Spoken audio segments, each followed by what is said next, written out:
வணக்கம். இந்திய நேரப்படி காலை 6 மணி ஜெம் தலைப்புச் செய்திகள். கோவையை சேர்ந்த பத்மஸ்ரீ விருது பெற்ற பாப்பம்மாள் காலமானார். உடல்நலக்குறைவால் பாப்பம்மாள் காலமானதாக தகவல்.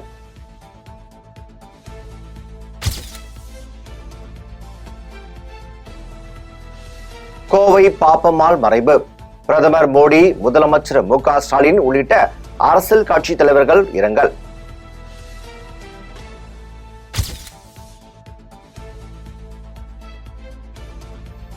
டெல்லி சந்திப்பின் போது பிரதமர் நரேந்திர மோடிக்கு தமிழகத்தின் பாரம்பரியத்தை பிரதிபலிக்கும் பரிசை வழங்கினார் முதலமைச்சர் மு.க. ஸ்டாலின்.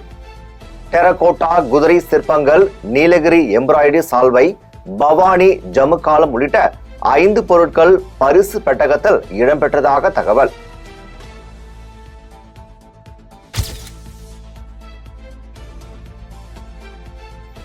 மெட்ரோ ரயில் திட்டத்திற்கும் சம்க்ரா சிக்ஷா திட்டத்திற்கும் உரிய நிதி ஒதுக்க வேண்டும் என பிரதமர் மோடியிடம் வலியுறுத்தியதாக முதலமைச்சர் மு.க. ஸ்டாலின் தகவல். இலங்கை கடற்படையால் சிறைப்பிடிக்கப்பட்ட மீனவர்களையும் மீன்பிடி படகுகளையும் விடுவிக்க நடவடிக்கை எடுக்கும்படி கோரிக்கை விடுத்ததாக பேச்சு.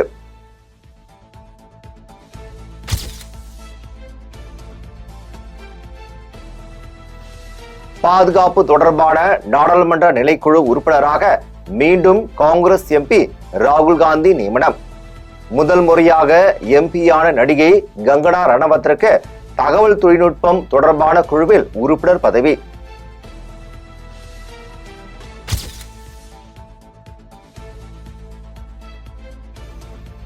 மாநிலங்களவை எம்பியும் காங்கிரஸ் முன்னாள் தலைவருமான சோனியா காந்தியுடன் முதலமைச்சர் மு.க. ஸ்டாலின் கனிமொழி எம்பி சந்திப்பு.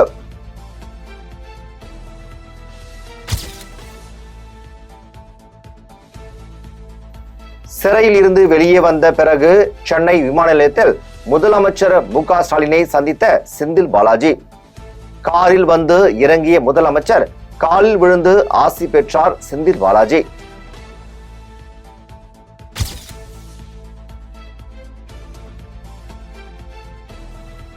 இளைஞர் நலன் மற்றும் விளையாட்டு மேம்பாட்டுத்துறை அமைச்சர் உதயநிதி ஸ்டாலினுடன் செந்தில் பாலாஜி சந்திப்பு. அரசியல் பழிவாங்கல் நடவடிக்கைக்கு எதிராக செந்தில் பாலாஜிக்கு உச்சநீதிமன்றம் ஜாமீன் வழங்கியுள்ளது என உதயநிதி ஸ்டாலின் கருத்து.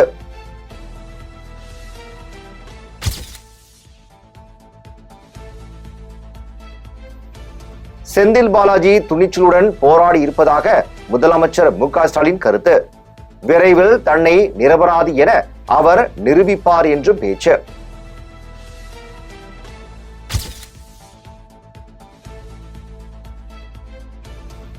திருப்பதி ஏழுமலையானை தரிசிக்க வரும் பக்தர்கள் கோவில் சடங்குகளுக்கும் மத உணர்வுகளுக்கும் உரிய மதிப்பளிக்க ஆந்திர முதலமைச்சர் சந்திரபாபு நாயுடு வேண்டுகோள்.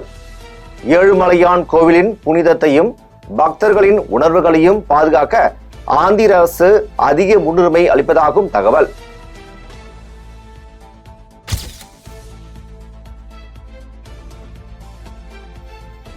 லட்டு விவகாரம் தொடர்பாக திருப்பதி கோவில் பயணத்தை ரத்து செய்தார் ஆந்திர முன்னாள் முதல்வர் ஜெகன்மோகன் ரெட்டி.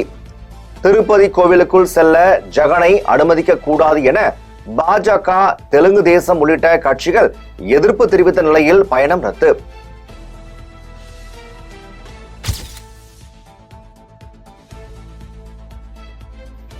தீபாவளி மற்றும் சத் பூஜையையொட்டி 108 ரயில்களில் கூடுதலாக பொது பெட்டிகள் இணைப்பு. 1 கோடி பயணிகள் பயன்பெறும் வகையில் 12,500 ரயில் பெட்டிகள் இணைக்கப்படும் என ரயில்வே அமைச்சர் அஸ்வினி வைஷ்ணவ் தகவல்.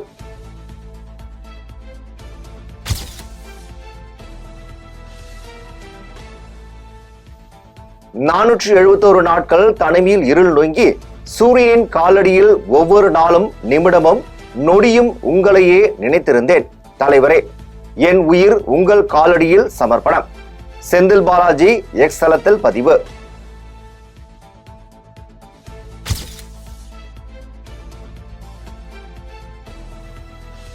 சென்னை மாநகருக்குள் பொது இடங்களில் குப்பை மற்றும் கட்டட கழிவுகளை கொட்டினாலும் எரித்தாலும் 5,000 ரூபாய் அபராதம். அனைத்து வகையான கடைகளிலும் குப்பை கூடை, குப்பை தொட்டி இல்லை என்றால் ரூபாய் அபராதம் விதிக்கவும் மாநகராட்சி கூட்டத்தில் தீர்மானம்.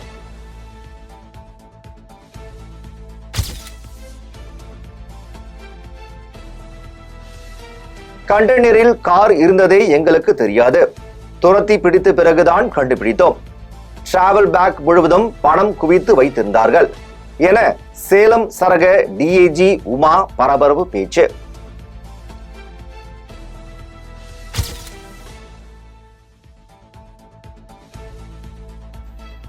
ஒளியை மிஞ்சி பன்மடங்கு வேகத்தில் பாயும் சூப்பர் சோனிக் ஏவுகணைகளை உருவாக்குகிறது இந்திய ராணுவம். நீண்ட தூரம் சென்று தாக்கும் ராக்கெட்டுகள் நிர்பை ஏவுகணைகளை சேர்க்க ராணுவம் திட்டமிட்டுள்ளதாக தகவல்.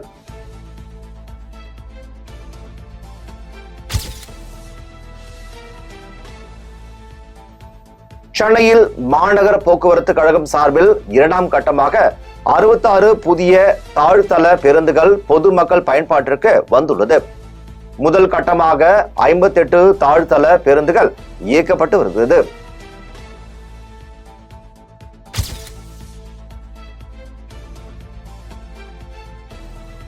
மருதமலை சுப்பிரமணிய சுவாமி கோவிலுக்கு செல்லும் கார் உள்ளிட்ட 4 சக்கர வாகனங்களுக்கு இன்று முதல் இ பாஸ் கட்டாயம். நாள் ஒன்றுக்கு 304 சக்கர வாகனங்களுக்கு மட்டுமே அனுமதி வழங்க கோவில் அறங்காவலர் குழு தீர்மானம்.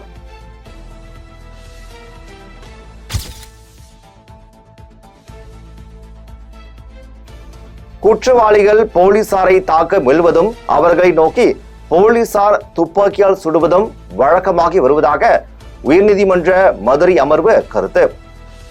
என்கவுண்டர் சம்பவங்களின் உண்மையான பின்னணியை தீவிரமாக விசாரிக்கப்பட வேண்டும் என நீதிபதி வலியுறுத்தல்.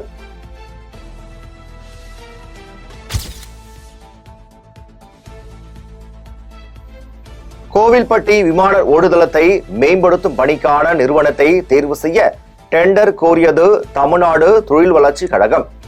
திறமையான விமானிகளை உருவாக்க விமான பயிற்சி மையம் அமைக்க திட்டம் என தகவல்.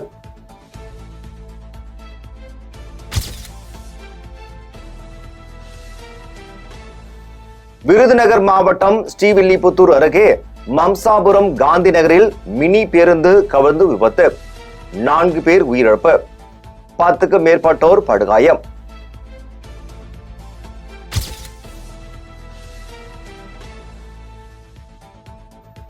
தேவையில்லாம இதெல்லாம் பேசாதீங்க.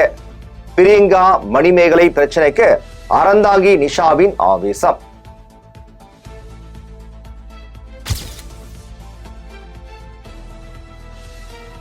துப்பாக்கி கலாச்சாரம் ரொம்ப நாளாகவே இருக்கு. என் காலேஜ் வாசலையே ஒரு ரவுடியை சுட்டாங்க. பணம் இருந்தால் எதையும் சாதிக்கலாம். அதான் ஹிட்லர் படம் என விஜய் ஆண்டனி பேச்சு.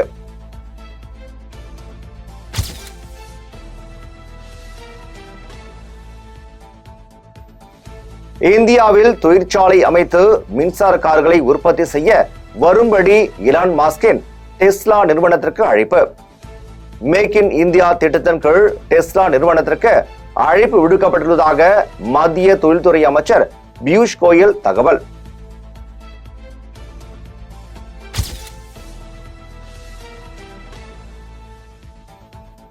ஐநா பாதுகாப்பு கவுன்சிலில் இந்தியாவுக்கு நிரந்தர உறுப்பினர் இடம் கிடைக்க உலக தலைவர்கள் இடையே ஆதரவு அதிகரிப்பு.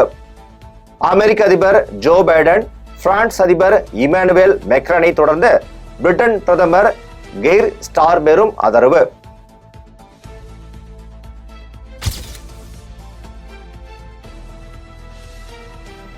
வாஷிங்டனில் அமெரிக்க அதிபர் ஜோ பைடனை சந்தித்து அடுத்த கட்ட திட்டங்கள் குறித்து ஆலோசனை நடத்தினார் உக்ரைன் அதிபர் ஜெலன்ஸ்கி. ரஷ்யாவுக்கு எதிரான போரில் அமெரிக்கா தொடர்ந்து ஆதரவளித்து வருவதற்கு எக்ஸ் தளத்தில் நன்றி.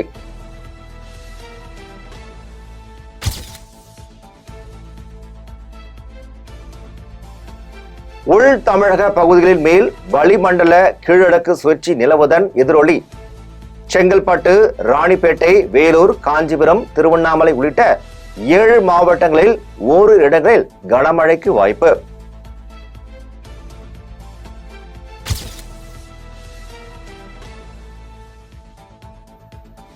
அதிக டெஸ்ட் விக்கெட்டுகளை வீழ்த்திய ஆசி வீரர்கள் பட்டியலில் 2ஆம் இடம் பிடித்தார் அஸ்வின். அனில் கும்ப்ளேவின் சாதனையை முறியடித்து அசத்தல்.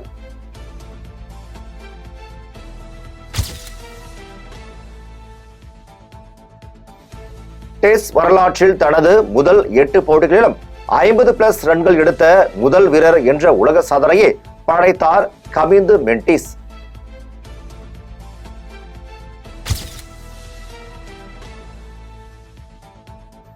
அடுத்த ஆண்டு நடைபெறவுள்ள IPL போட்டிகளின் எண்ணிக்கை அதிகரிக்கும் எண்ணமில்லை என BCCI அறிவிப்பு. ஜூன் மாதம் தொடங்கும் 3வது உலக டெஸ்ட் சாம்பியன்ஷிப் போட்டியை கருத்தில் கொண்டு வீரர்களுக்கு அதிக சுமையை அளிக்க விரும்பவில்லை என விளக்கம்.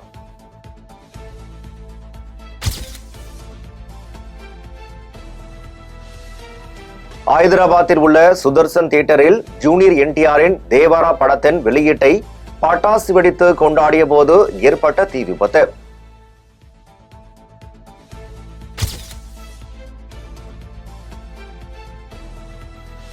ஆட்டகத்தி தினேஷ் கலையரசன் நடிப்பில் உருவாகும் தண்டகாரண்யம் படத்தின் ஃபர்ஸ்ட் லுக் போஸ்டர் வெளியீடு.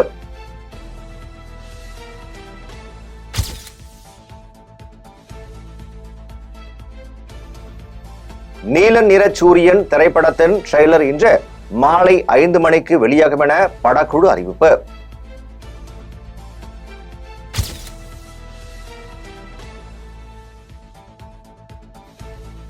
அமரன் திரைப்படத்தின் ஹே மின்னலே பாடல் இன்றும் 3 நாட்களில் வெளியாகும் என இசையமைப்பாளர் GV பிரகாஷ் தனது X தளத்தில் பதிவு.